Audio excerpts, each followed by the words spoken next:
I got metal detectors up the old yin-yang, a gold dredge and a four-wheel drive. I'd be better if you shot me, 'cause gold fever's really got me, and I'm hooked as long as I'm alive. Go, go, go, go, go, go, fever, ba, ba, ba, ba, go, go, go, go, go, go, fever, ba, ba. I got vacuum cleaners guaranteed to suck gold like tornadoes suck up rocks for play.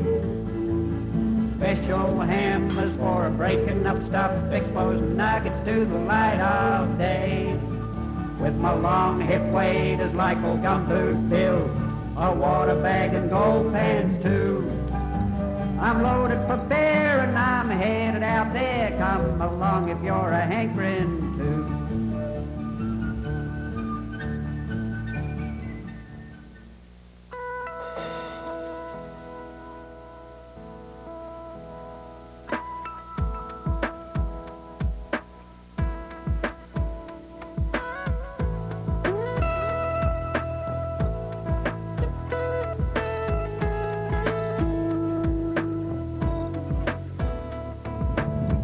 Welcome to Gold Fever. My name's Tom Massey, and we get some complaints about people saying that we do shows in Alaska and California and Washington and Oregon on the West Coast, and we also do shows in Pennsylvania and Georgia and Virginia out on the East Coast, but we skip over Colorado. Well, we're not going to do that today on the show. We're in Colorado straight up, and behind me is the Rocky Mountains, and that John Denver wasn't full of it. Them some big mountains back there, and we're going to be poking around all over the state on today's show, and we're glad you tuned in. This is going to be a humdinger, so let's get it on!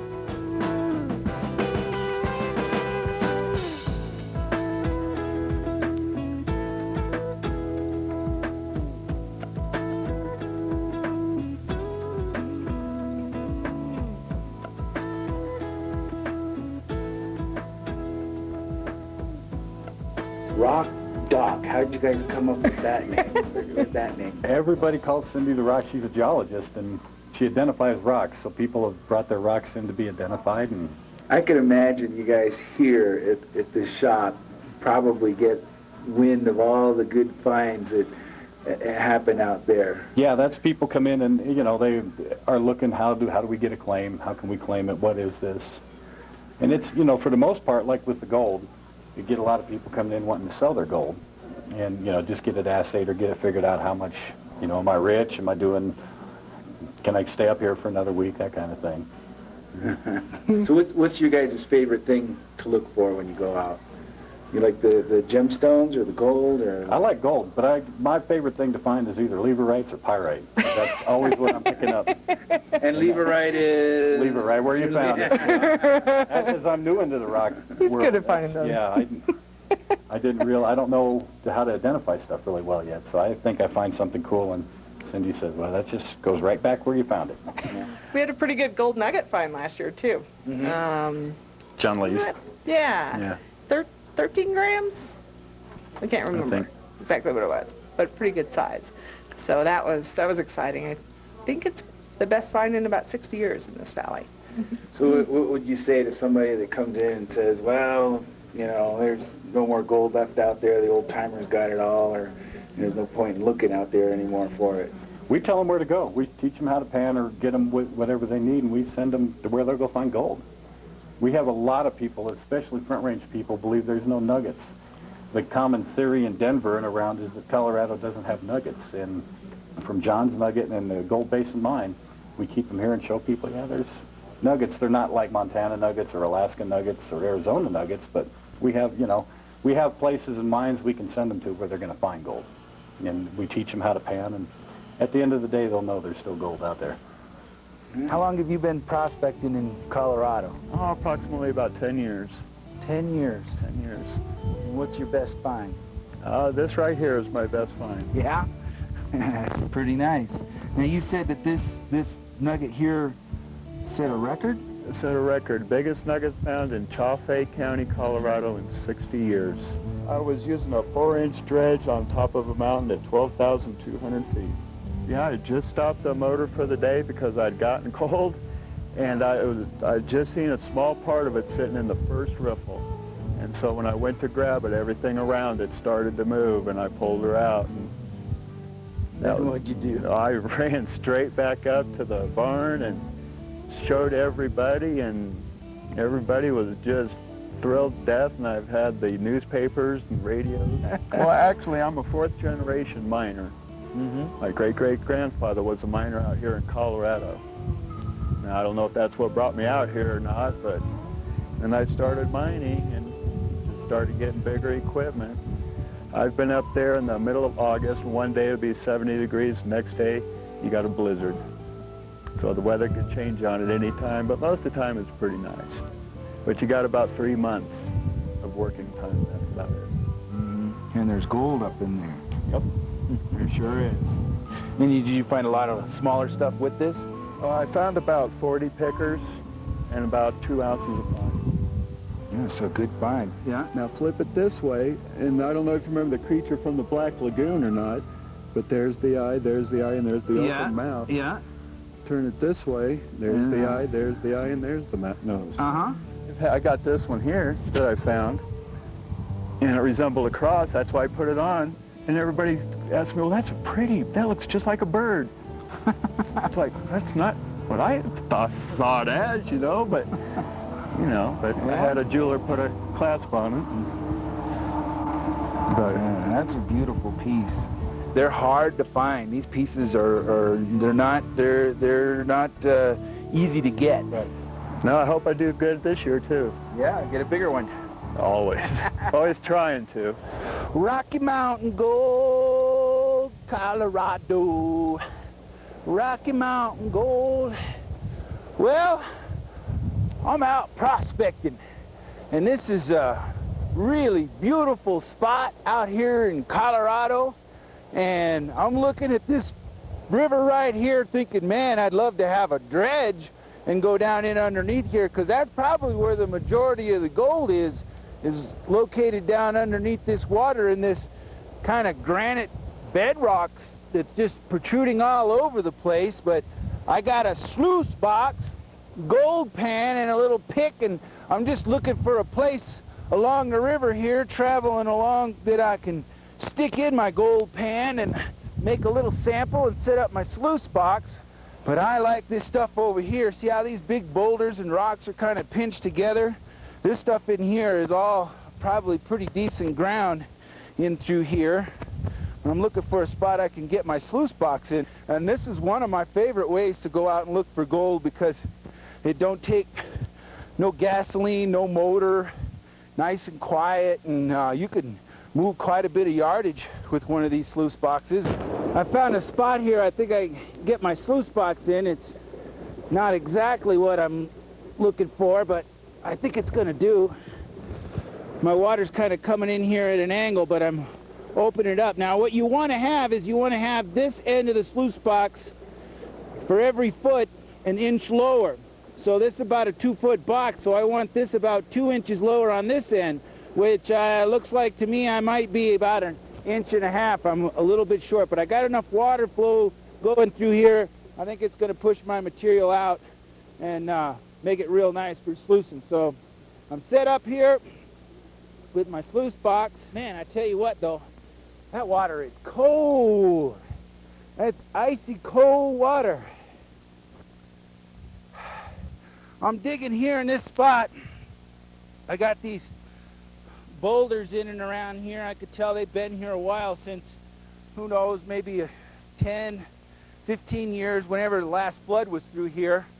And I'm looking at this big boulder field right here in this area. And this is kind of built up in here, and when this river's flooding, it's up on the sidewalls, and that's the kind of water it takes to move the gold in here when it's deposited it. And I'm hoping that this spot right here is just kind of a bench material stuff that's coming through here and then getting hung up here, similar to the creek bottom stuff. But I'm digging out, I'm getting a few of these old tree roots and stuff in here, and that's holding the material together. So I'm hoping that some of the gold, when this was flooding, got its way down in underneath here and getting trapped underneath there. So I'm going to run a few pans of this material through my sluice box over there. See, you find these quartz rocks. I don't know if you can see that. That's white washed quartz rock. And there's quite a bit of it around. Like right here, here's another piece of it. It ain't got so much dirt on it. But this is the kind of rock that the gold's coming out of. And when you find these areas where these quartz rocks are washed and worn, it's breaking the gold off the sides of them and then depositing it out here. Most likely it's going to be pretty fine and ground down, like these rocks have been ground down, but once in a while you come across a piece that's started out really big and then is ground down, but still is left to be pretty good, pretty big. So I'm going to load this pan up pretty good because I'm running it through my sluice box, not panning it. That's pretty good. I'm going to take this down to the creek. Just push those bigger rocks right on down through.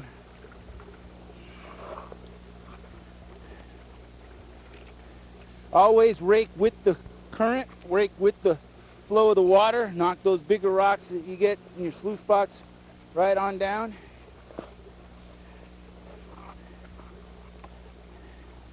You see there, we're already through that, ready for the next one. Now it's good if you got somebody that can help you. This is a two-man job. Somebody up there digging and loading up the pans, bringing them over here, and then somebody just running them through. That's always nice when you got a team that you can work together and fill up the dirt and then run the dirt. It works a lot faster that way. But my teammate there, I don't want to get her hands dirty. But she's out here for moral support. Well, I'm looking right now. I'm seeing some black sand underneath there. See how that's kind of dark colored? And that's black sand right there. Underneath these grass roots right there in that layer. And sometimes you get even better gold right up in here in them. But I'm looking at this stuff right underneath here. It's making me happy. Boy, this altitude up here, though, runs you out of breath pretty darn quick. Nice and peaceful out here. Enjoyable. But boy, this is just beautiful country out here. I'm going to run this through, start running it through pretty fast. See how it's pushing on down through there, and those riffles are pushing the light stuff off. Now what's happening is you got this grizzly right here, and no big rocks are going in there, and then you got these riffles back here, and the riffles create an eddy underneath them there, so the gold, if I get any, will slide up and then drop in behind that riffle and get trapped inside the eddy, and then stay inside the sluice box. Now see how all that's full up back there? When I come back, that's going to be all empty, ready for the next panful. I'm going to keep working on this, digging this out, and get me another 4 or 5 panfuls in there. And while we do that, we're going to take a break here to pay the bills, and I'll keep digging here, and we'll see you in a short.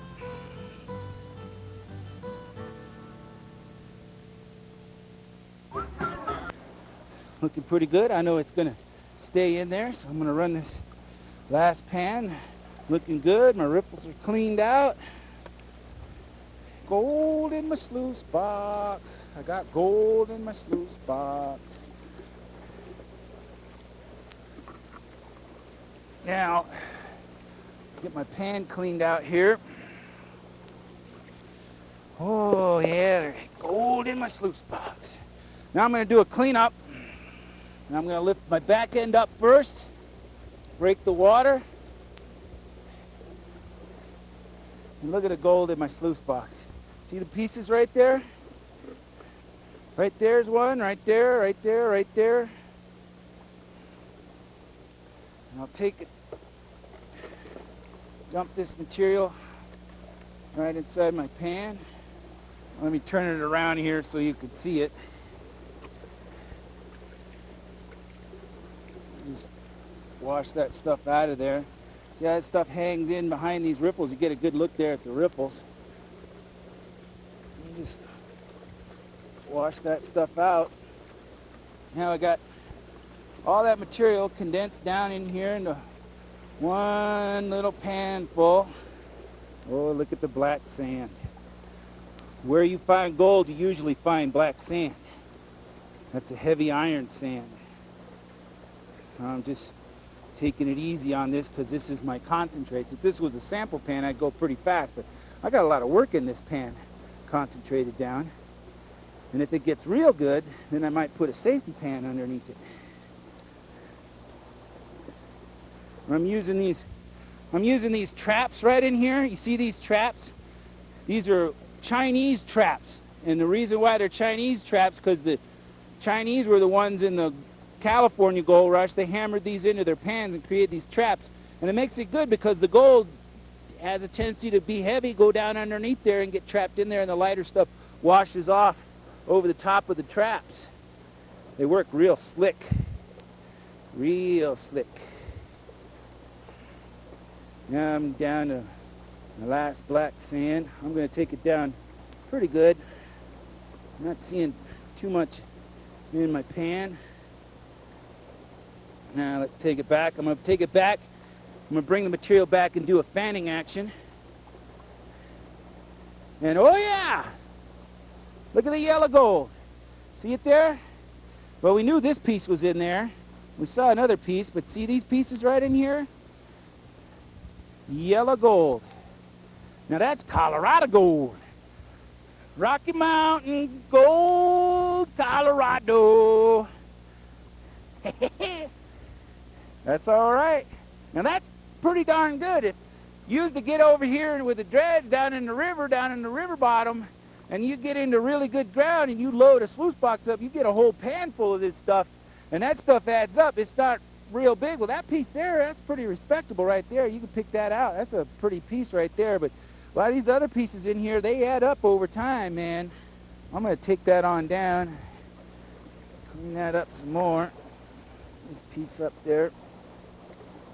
Take those bigger rocks on out of there. Get those right on out. A little bit more of that black sand. Slide it right on out. Keep my heavy gold in the back there. There we go.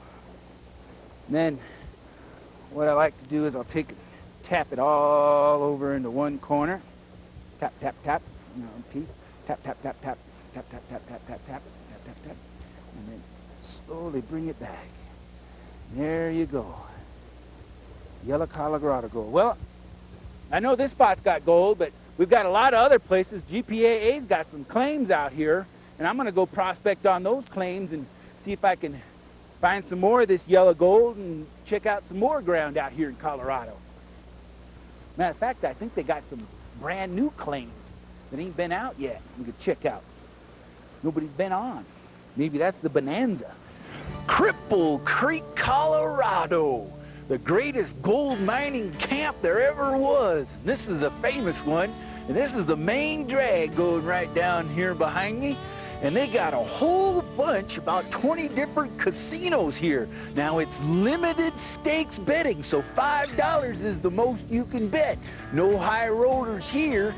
And the idea is to kind of rejuvenate these old mining towns. Now there's 3 of them that the Colorado voters voted in 1990 to have 3 of these old mining towns that kind of, because they said they were turning into ghost towns. They were blowing up and drying away, and they thought that by voting in the gambling here, it rejuvenized the town, and it has, and it's a really unique place to come here and visit. They got Bronco Billy's and Womack's and the Golden Eagle and the Golden Nugget and all kinds of different casinos all up and down there, and it's fun to park. You kind of feel like you get really into the history of the place, and there's all these mines around here, and a lot of them, the old original buildings and those old storefronts and stuff. Just a lot of fun walking up and down the streets and trying your hand at a little bit of the games of fortune or games of luck or games of chance or whatever you want to call them. But that's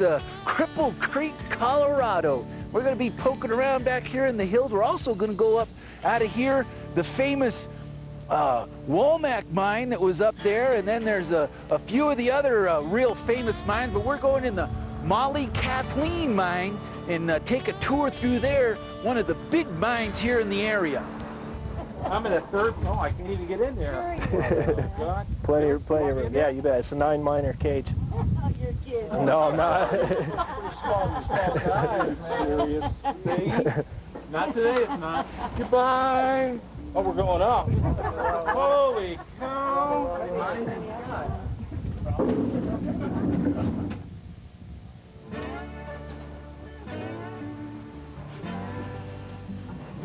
That was a 200-foot level. There's five levels. Yeah, the 1,000-foot level is the bottom. There's a 600-foot level. Watch your step. Listen anytime. Yeah. And this mine started in 1891. So this first display is to show you how they mined by hand in the beginning. So they're hand drilling holes to put the dynamite in. It's called hand steeling. And it's all solid volcanic rock. You won't get far with a pick. You spin the steel about a quarter turn each time you strike. If the guy running the single jack misses and hits the guy running with his hand, they switch. This is to give you an idea of the lights they had. Miners got real superstitious about ghosts and Tommy knockers. It's little elves that run around. Because the veins are vertical here, and sometimes they get exposed on the surface. So that's what Molly Kathleen, she just got lucky and found gold on the surface, and then they started taking the veins down. I mean, there's mines here over 3,000 feet deep, just falling veins. They're about 90 degrees at the bottom. As you know, it gets hotter as you go deeper and wetter. And the carbide lamp was invented in 1894. Calcium carbide crystals kind of look like kitty litter. And you put some in the bottom, and this holds water. And when they mix, it makes acetylene gas.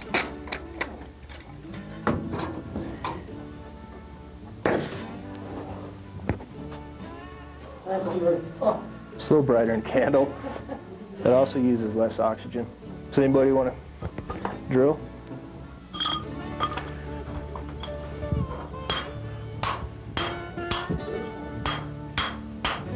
Pretty good.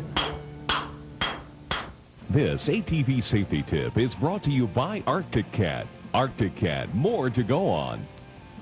Get to know the area you'll be riding. Hi, I'm Tony D'Amico. What we use now to muck, it's called an overshot rocker shovel.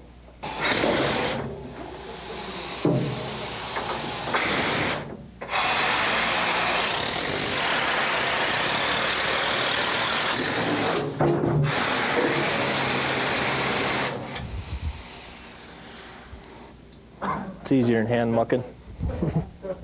Filling those by hand is called hand mucking. Like Jack Dempsey, when he was young, he used to work in Victor as a hand mucker. There's over 500 mines in the district with shafts, and they connected.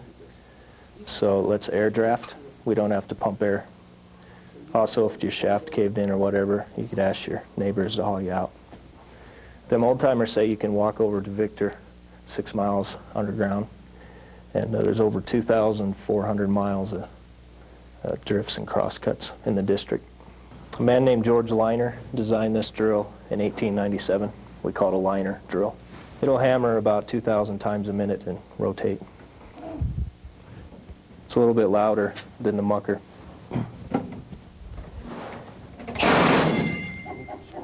It's called a blasting round. And you leave at least one hole open in the middle. It's called a reliever to give the rock a place to break. So you tie it in so these 4 will go first. It's called a burn, and it breaks into the reliever. And then the box will shoot in next, and then the ribs, and then the back, and then the lifters. So you angle your lifters down, and at the end it'll knock the pile against the face and roll it out on your muck sheets. You can count the shots. So when you light it, just run around a couple corners and wait and concentrate and make sure they all go. If they don't all go off, it's called a misfire. Then you're supposed to wait at least 15 minutes, and then we send the new guy to check. So it's really important after you shoot to walk in with this. It's called barring down or scaling. Like that's pretty solid, and it's a little looser. Just use that lip and clean off the slabs. This is called a jack leg drill. It was designed in the 40s. That's a 6-foot steel with carbide teeth on the bit.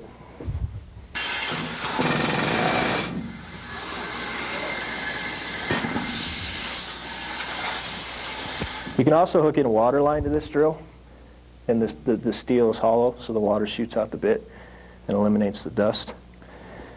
But some of them old drills were dry, and a lot of the miners would die before they turned 40. It's called rocks in the box, or silicosis. We called the dry drills widow makers. We still do the same type of blasting pattern, except instead of all dynamite, we use a fertilizer and diesel fuel called ANFO. Just cheaper than dynamite, safer. You normally can't see the gold in the rock. Like I was saying, if you get an ounce out of a ton, that's pretty good ore. If you can see the gold when you find a vein, miners would take as much home as they could in their lunchbox. It's called a high grading because you steal the high grade ore. Those are all original timbers also. You just build a floor for your drill your round straight up and shoot down. This keeps on going. It goes 650 feet up.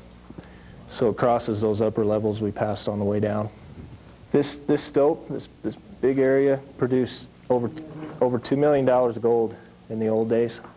And today it'd be around $40 million just out of this one vein. This is called a stoper drill for stoping.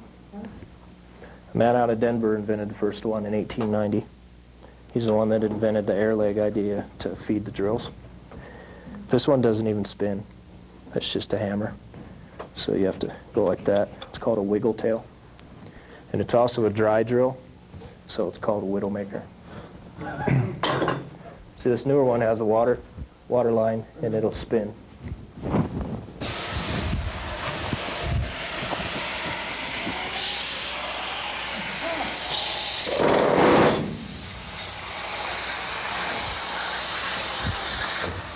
This is called an air tram. You can use it for pushing ore cars or pushing workers. This is called a man trip. I'll give you guys a ride.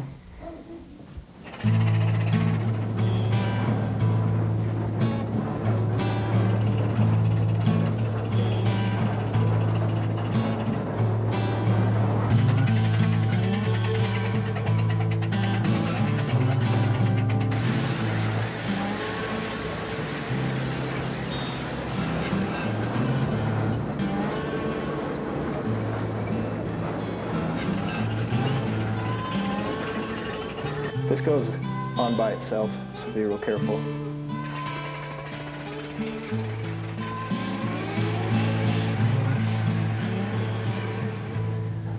Now Molly was the first gold mine up on this hillside, and she was already pretty deep before the other ones up above her started, so they didn't feel like sinking a shaft all the way down. They just came down her shaft and cut under their veins and mined them up, and then used her shaft to haul the rock out.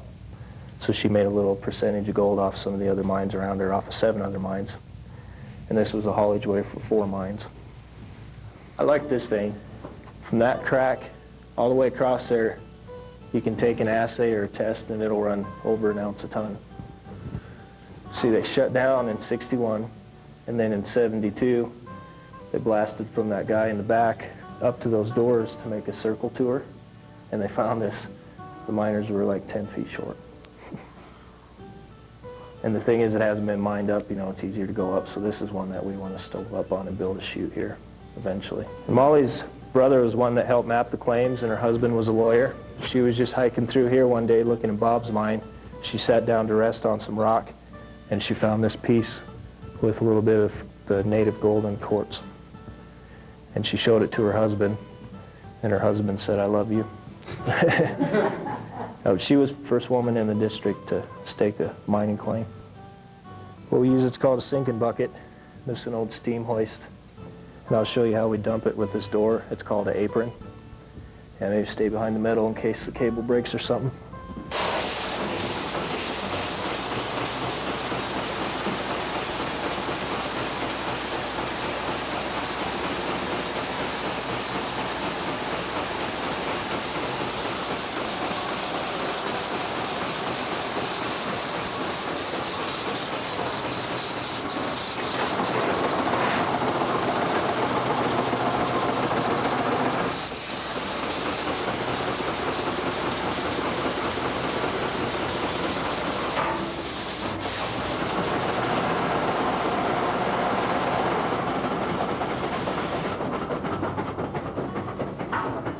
Does anybody want to see what it's like to push a 1-ton car?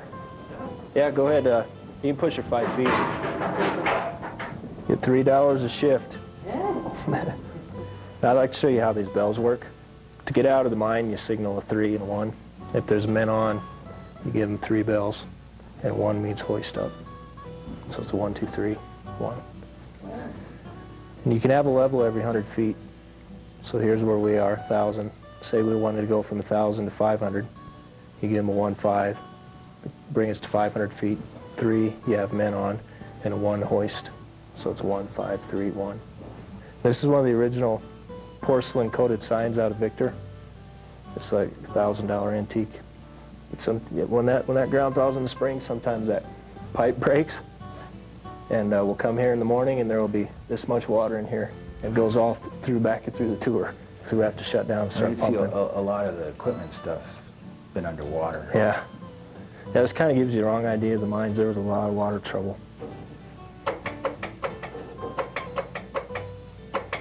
Oops. And here's a 600. Do you have exciting videotape footage of a hunt or a fishing trip? Would you like to see one of your outdoor adventures? What are you setting your sight? Gold. And of course, women weren't supposed to have anything to do with mining. They weren't even supposed to own horses at that time, you know. Well, Molly, she was out here visiting. She was from Iowa. She had moved to the Springs. And she wanted to see that elk so bad, so she come running up the gulch, and she got winded, and she just sat down here. And she found an outcropping of wire gold, which is rare for this district. And then was able to file the claim on here? Well, what happens, your son was here as a prospector, or he was a surveyor, mapping the claims for the government. And so naturally, she just snuck down the valley and got a hold of him. He come up and staked the claim. She ran down to the claims office in Cripple Creek here. It was Fremont at the time. And she went in to sign the papers, and they said, well, you're a woman, you can't sign these papers. And she just grabbed them, she signed them. She says, now you argue with my husband when he gets up here, he's an attorney from Colorado Springs. And she became the first woman in the district to strike a claim in a woman's name. So Molly gets up here and she strikes her claim, and all of a sudden she's got a crew up here sinking a shaft. And they said, this woman's crazy, send her back to Iowa and let her farm. She doesn't know a darn thing about mining. But by doing that, she became the first shaft mine in the district. Within 2 years, she had 7 mines contracted to use that shaft, go through the shaft into their workings, bring the gold out. And within about 7 years, she had 30 mines connected. So she actually made a lot more money off her neighbors than she did off this mine. 2,400 miles of crosscuts were all hand steel between here and Victor. That's enough to go from St. Louis to San Francisco. By 1900, they were averaging over $1 million a month. They were ranked with London and Paris as a money mecca. They were big producers. In fact, Cripple Creek had electricity prior to Colorado Springs and Denver. People would come up here by train from those areas to do their shopping because all the Paris fashions came here first. So, amazing area, 50,000 people. This particular claim was an original, goes to the core of the earth. There's nobody underneath it. Shortly after that, the real estate people got thinking, and all of a sudden they were selling 500-foot lots. Then they'd sell the next guy the next 500. So they were actually selling leases to ground that had no surface, just underground. You might come in and you might buy from 1,500 to 2,000. That would be your claim.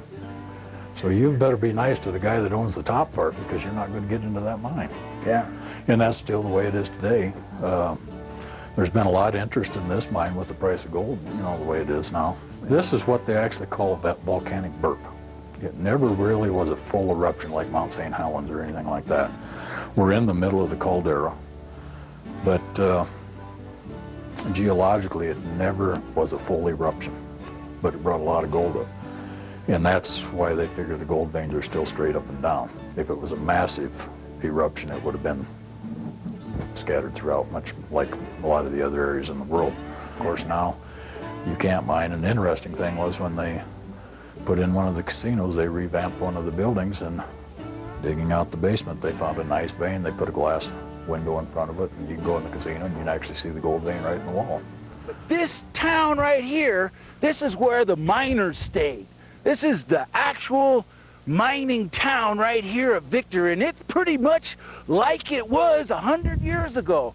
It's the original town right here, and it's just amazing that how this history's been saved in here, and there's still people, about 400 people out here living here today, but this is the town of Victor, and they don't have no gambling or anything here. This is just an old mining town. Now, I say old mining town, and it's not so old because they're still mining right up here on top of the hillside. Those are new tailing piles, and they got a big heap leaching outfit up here, and they're the 6th largest producers, what they tell me, of gold in the United States, right up there in this hillside. And so they're still pulling out gold, but it's just amazing to see all these head frames here of all the different mines around, and the places where they had plants and crushers and all these tailing piles around here. It's just absolutely amazing. Absolutely beautiful out here. You see up there on the hillside, the mines up there and over there, and the old town of Victor. Absolutely gorgeous. Incredible. This is Leadville, Colorado, another one of the historic mining towns here in the area, and I'm standing in front of the National Mining Hall of Fame and Museum here in Leadville. We're going to go inside and meet with Sam, the head shed here, and get a tour. The museum got started in 1987. It was founded by basically a group of individuals who were concerned with preserving the history of mining, the spectacular figures, the history of the mining industry within the United States. Art, in a lot of ways, is a language of passion, and there's very few people that are more passionate about their work than miners are. So we do have a lot of art throughout the museum. This is our gold rush room, where we have an example from each of the states that has had a gold rush within the United States, including such places as Carolinas and Georgia, which are not commonly known. And then these are some specimens of nuggets. And here's an Australian nugget found with a metal detector. And then all kinds of different types of gold. Wow, that's a pretty spectacular display from Siberia. And then the old safe. Always important. Yeah. And these are all the different claims in and around Leadville? Yeah. There's over 19,000 mining claims around there. Many of them are no longer active, but you can see a good portion of Leadville has been claimed up. And you guys, this is pretty unique here, a panning tub. Sure. See, there's some gold in there. There better be. But you can't get to it. Herbert Hoover. You might know him as President of the United States, but before he became president, he and his wife were both mining engineers and had a significant contribution by translating an ancient text on mining. Displays of minerals, some of their uses, all the minerals that go into a motherboard. The saying in the mining industry is if you can hold it in your hand, it either has to be grown or it has to be mined. This room tries to detail that. So as you go through the various rooms, open up the different cabinets, they tell you what are the products and how things were made. In order so you can have baking soda and glass, there are men and women right now, thousands of feet of underground in Wyoming, mining trona. Microscope to look at minerals under a scope. Modern sulfide mines will generally have a fair amount of pyrite in them, so walls of pyrite are not uncommon.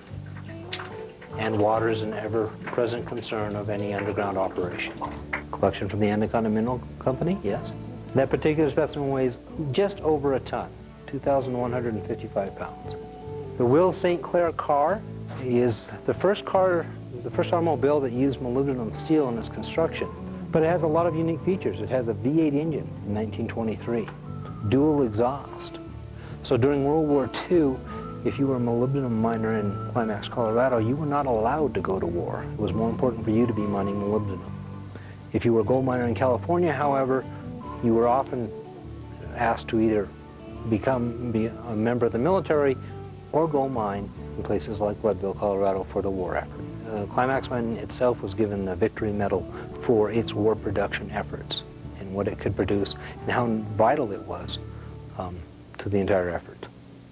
Ringing. Arkansas River. And man, is it ever loaded with gold out here. I've come out to this spot. This is the GPAA claims in their claims guidebook, and I found it. And this is a big stretch of river here that's open to prospecting out here.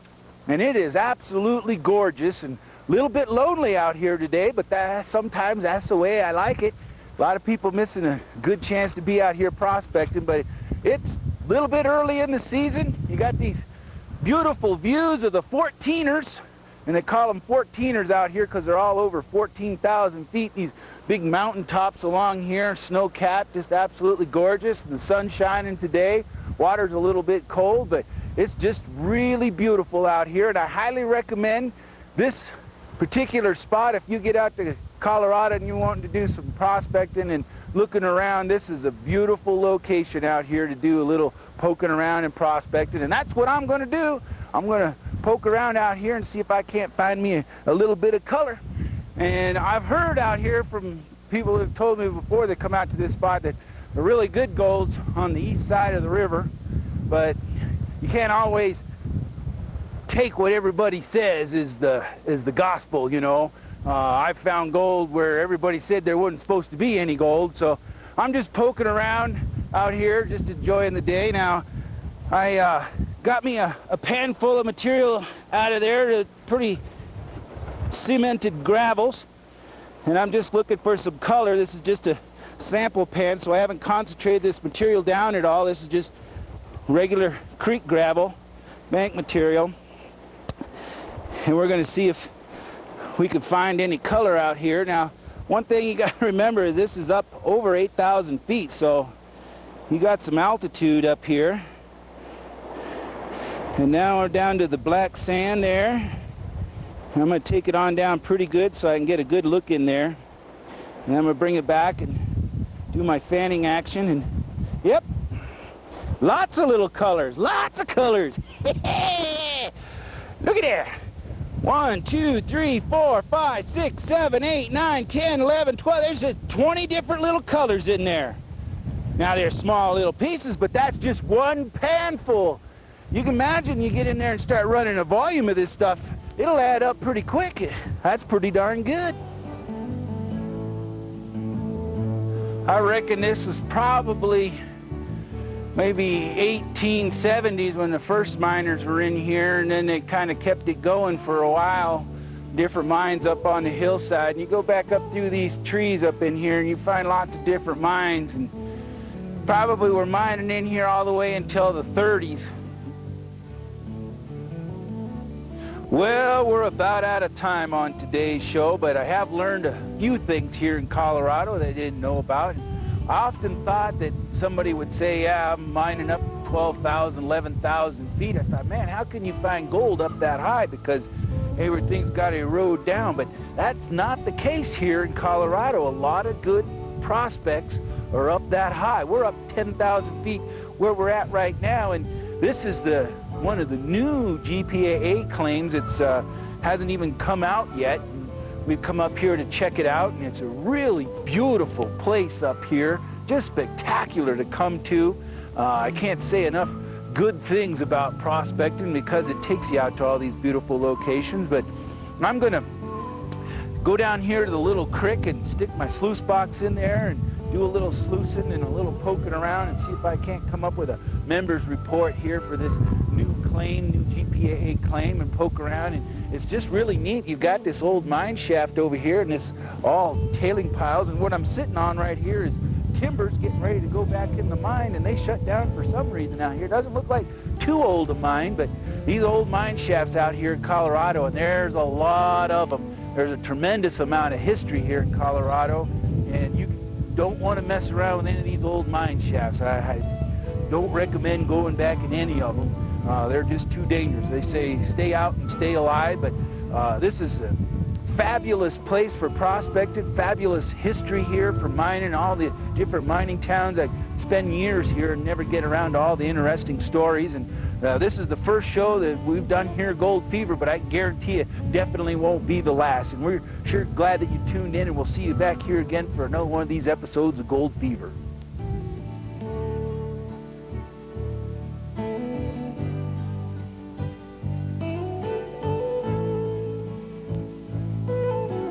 big enough, you don't need a metal detector to find it again. Well, I'm shaking just like when I found it, too, you know.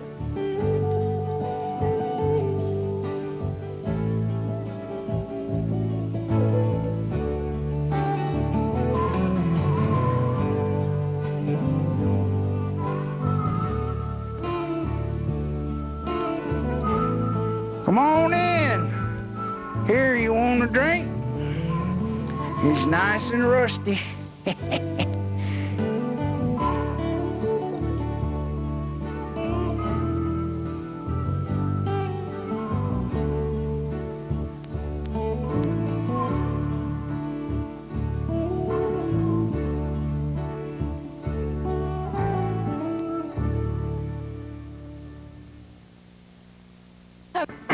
My job and I made up my mind to spend my life looking for gold. That old gold bug really bit me good and I'm doomed, so I've been told. I got metal detectors up the old yin-yang, a gold dredge and a four-wheel drive. I'd be better if you shot me, 'cause gold fever's really got me and I'm hooked as long as I'm alive. Go, go, go, go, go, go, fever, ba, ba, ba, ba, go, go, go, go, go, go, fever, ba, ba. I got vacuum cleaners guaranteed to suck gold like tornadoes suck up rocks for play. Special hammers for breaking up stuff, exposed nuggets to the light of day. With my long hip waders like old gumboot bills, a water bag and gold pans too. I'm loaded for bear and I'm headed out there. Come along if you're a hankering too. There's no easy vaccination for your baby hind. The bite isn't fatal, but to all else you're blind. You can put out the lights when the gold back bites, 'cause gold fever's got you.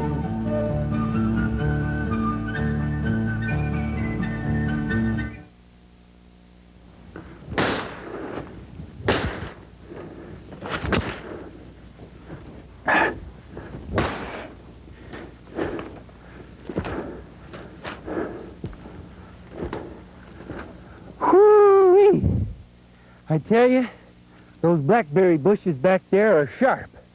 I whacked my way through here because I knew this mine was back in here, and that's what I wanted to show you. This is the Gold Fever Show, and my name's Tom Massey, and I brought you back through these blackberry bushes. I tell you, they got some nice blackberries on them that are real good to eat, but they sure got the stickers on them. I don't know if you can see those thorns. Any place they got blackberries, man, oh man, they grow up real fast back up here in front of this mine. Now, they had ore tracks running in and out of here. Let me bring you around this way and show you what we're looking at. Oh, man. You look right up here, you can see this tree that's just sticking right out. The water and the rain has eroded these roots away, and that tree right there is ready to cave in. It's ready to cave right down in here on this thing, and if you was back inside there when that thing came down, you'd be in a world of hurt. This is the old experimental mine. This is a big mine. It may not look like it from the outside, but this was a big mine in the 1850s. You can see their timber right here. They had this shored up, so at one time this was about the top of the mine coming right across there, and all this stuff is sloughed in. You can see the water erosion's been coming right off the mountain, pouring right down in here, and right on out the old mine tailing place. And look back in here. I don't know how far back in there you can see, but you got timbers up here. Now, those timbers was where, that would be the top of the mine shaft right there, so you could tell this baby's flooded full of water.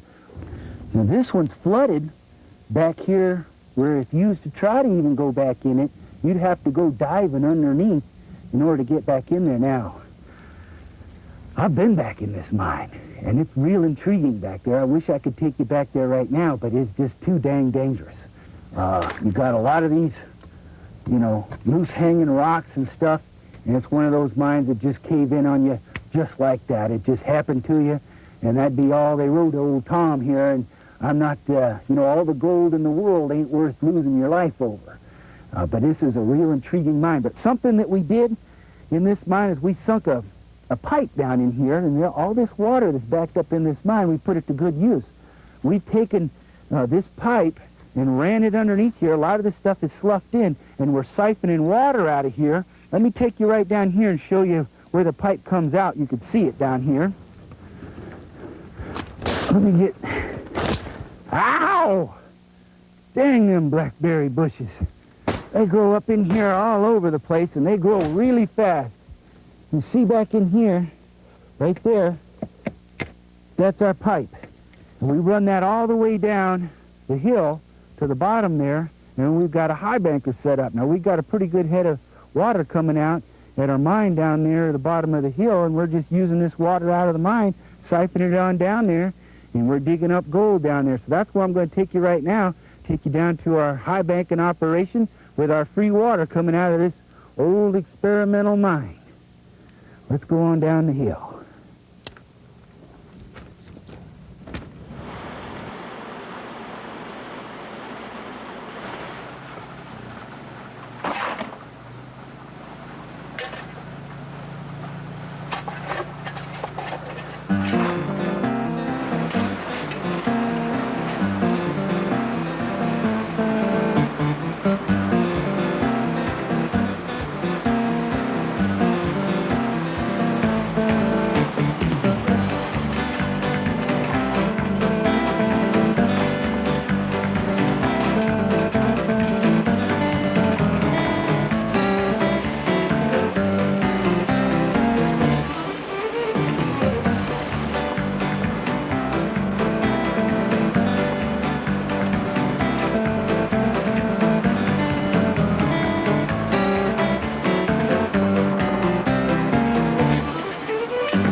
Oh, well, welcome down the hill.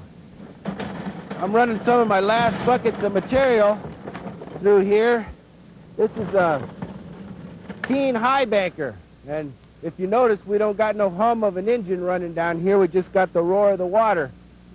Our pipeline that I showed you up the hill comes all the way down the hillside, runs around down here, and this is free water.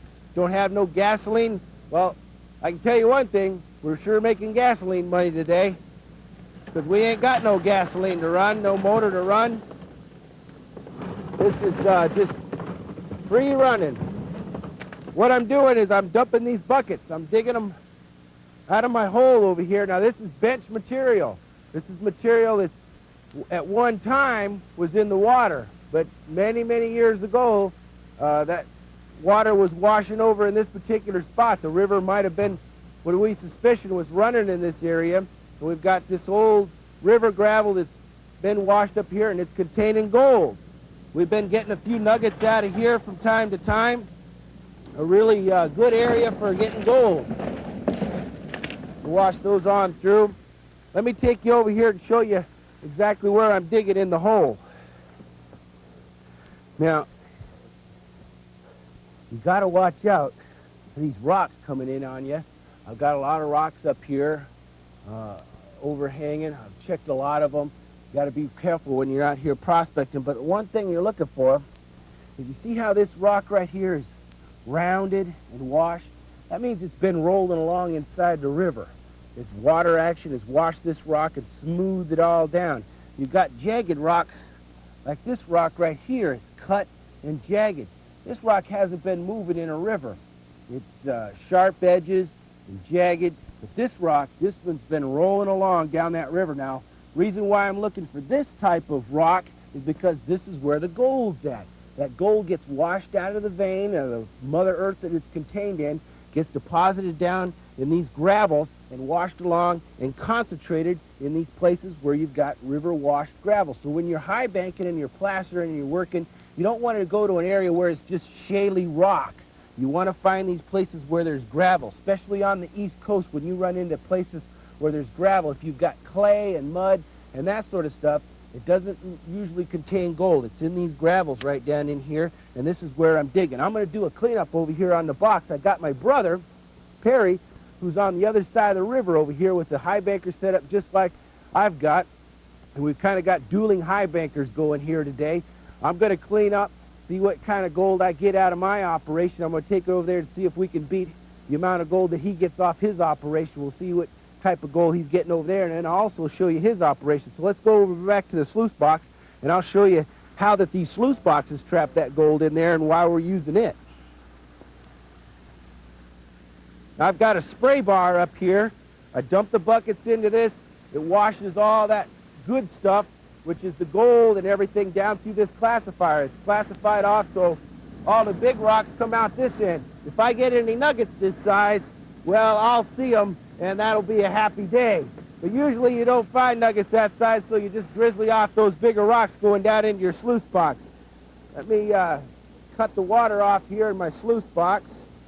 I got to be careful because I've got that head of pressure coming down the hill, and if I cut it off too quick, I can blow my piping out. Now, I've got a lot of material inside here, but I want to show you these riffles. You see how these riffles got this concave action to them? Well, the gold gets stuck up underneath these riffles. Woohoo! Better watch out for this hose. I'm going to stick a rock underneath this thing, ladies and gentlemen, before it squirts everybody here. Those things can get away from you and flap all around and give you a rude awakening. You look back down here, see the material gets trapped in behind this, and the gold being heavy will drop off that eddy and get stuck underneath that riffle. Now, I've got a lot of material in here, so I'm going to open this back up and wash that stuff on through.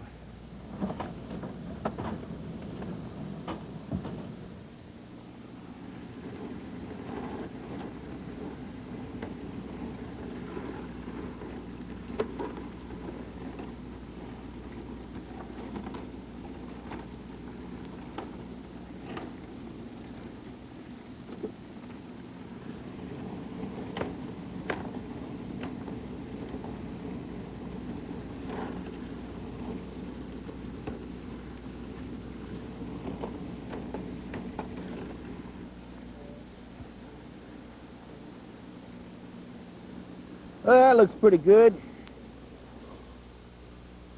Cut this off. And the way we do the cleanup on this is just stick a tub right up underneath the end of it. And you got a little grizzly that's right up here in the top part. Take the wing nut off the grizzly and lift that out. Now that classifies the material going into the top part of the box. Take this out and show it to you. It's got these holes in here, and your smaller particles of gold will get through these holes in your small stuff and get trapped up here in the front part of your box. The bigger gold will come down and get trapped in behind these riffles. You want to have classification because a larger rock like this, a rock this size, a small particle of gold can come down and get trapped on top, and this bigger rock can displace that small particle of gold and push it out of the way, knock it out of your sluice box. But by classifying off these littler pieces of rock, that small particle of gold, which is heavy, will have a chance to work down through it and get trapped inside your box. That's why you want a lot of classification. More classification you can get, really, the better it is for trapping that gold. I'm going to lift this up. These riffle trays just lift on out of here. Get my gold pan down here underneath our tub. and lift that right up. Now you can really see how that these riffles are concaved like that, and they trap that gold. And you just drop this raised screen on out. We'll drop everything off into our bucket. Got to be careful. We make sure we get it all in there.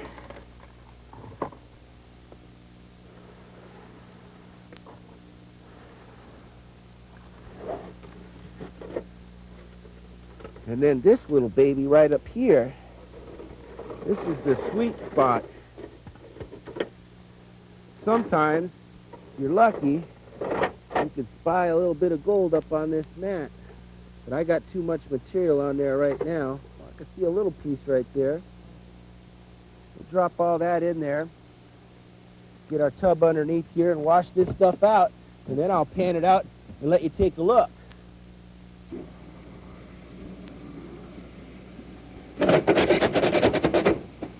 Yahoo!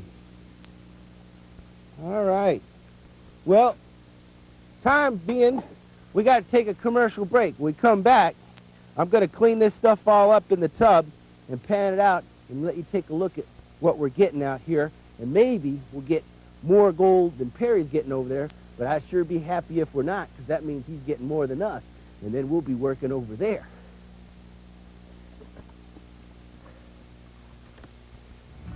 Go, go, go, go, go, go, pee, ba, ba, ba, ba, ba, go, go, go, go, go, go, pee, ba, ba, ba, ba, go. Happy holidays, Gold Prospectors. The Gold Prospectors Association of America has some gift ideas just for you. Holiday card assortment. Tom and Perry's Deluxe Cleanup Kit, exactly what they need to get all the fine gold. The GPA Holiday Pin adorned with a real gold nugget. Limited edition belt buckle. Collectible holiday ornaments. Kids gift pack includes t-shirt, pan, snuffer bottle, and a little donkey. Adult gift pack with hat, t-shirt, gold pan, snuffer bottle, and classifier. Call or visit us on the web to place your holiday order today. A new clinical study proves that it's now possible to begin whitening teeth in just 10 minutes. Introducing White Light. With over 1 million units sold, it's one of the fastest-selling products in tooth whitening history. It incorporates light technology and has been proven to whiten your teeth in only 10 minutes. Light treatment is the latest whitening technique used by dentists, but it requires an appointment and can cost $500. The White Light system works at home in just 10 minutes, and it's easy to use. Simply insert the tray, add the light, and turn it on. The patent-pending light system, combined with our specially formulated gel, rapidly removes surface stains and also penetrates deep to lift out embedded stains. Now you can remove everyday stains using the power of White Light. And because White Light uses micro-technology, it weighs only 1.2 ounces, so it's light and comfortable. But best of all, you get results fast. White Light works so fast, and my teeth aren't sensitive. I love it. It's so easy to use. Nothing has whitened my teeth faster than White Light. White Light is what my patients have always wanted. A way to have whiter teeth using light technology. With over 1 million units sold, more and more people are turning to the power of White Light. And now you can too, without having to spend hundreds of dollars at the dentist. White Light is available in stores nationwide, but this offer is only available through TV. Call today and get not one, but 2 White Light systems for just $29.99. That's 2 for the price of 1. Just pay separate shipping and handling. We'll also include Secrets to a Beautiful Smile free. That's right, you'll get 2 for the price of 1. 1 for you and 1 as a gift for a friend or family member, all for just $29.99. Here's how to order. Call 1-800-616-6762 to order White Light, and you'll get a second one free.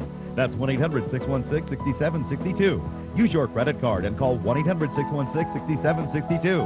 That's 1-800-616-6762. Call now. The revolution starts now.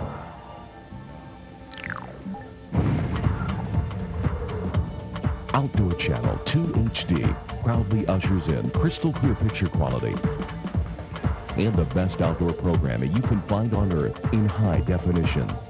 Go ahead, call your local cable or satellite provider today to find out how you can order Outdoor Channel 2 HD. Well, I've dropped all this stuff down into my tub, and I'm panning it out.